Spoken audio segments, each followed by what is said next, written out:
स्वतंत्र विदर्भ राज्याच्या मागणीसाठी 2027 ही अंतिम डेडलाईन निश्चित करत विदर्भ राज्य आंदोलन समिती सातत्याने आंदोलनात्मक कार्यक्रम राबवत आहे.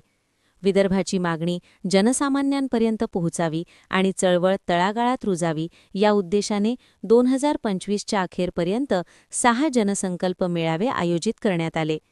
कारंजा लाड, मेळघाट, गडचिरोली, भंडारा, गोंदिया आणि अमरावती बडनेरा येथे झालेल्या या मेळाव्यांना विदर्भातील जनतेचा उत्स्फूर्त प्रतिसाद मिळाल्याचे समितीने सांगितले आहे.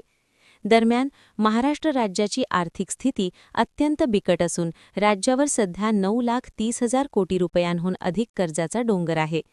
कंत्राटदारांची थकीत देणी, वाढते व्याज आणि तुटीचा अर्थसंकल्प यामुळे विदर्भाचा नागपूर करारानुसारचा सिंचन व विकास अनुशेष भरून काढणे अशक्य असल्याचा आरोप आंदोलन समितीने केला आहे.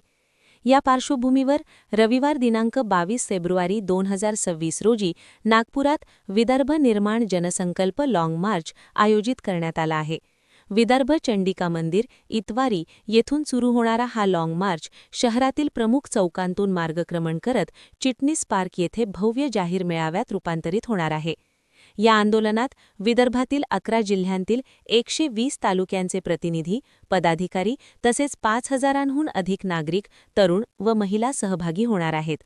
स्वतंत्र विदर्भ राज्य हाच विदर्भाच्या प्रश्नांवरील एकमेव तोडगा असल्याचा पुनरुच्चार समितीने केला आहे.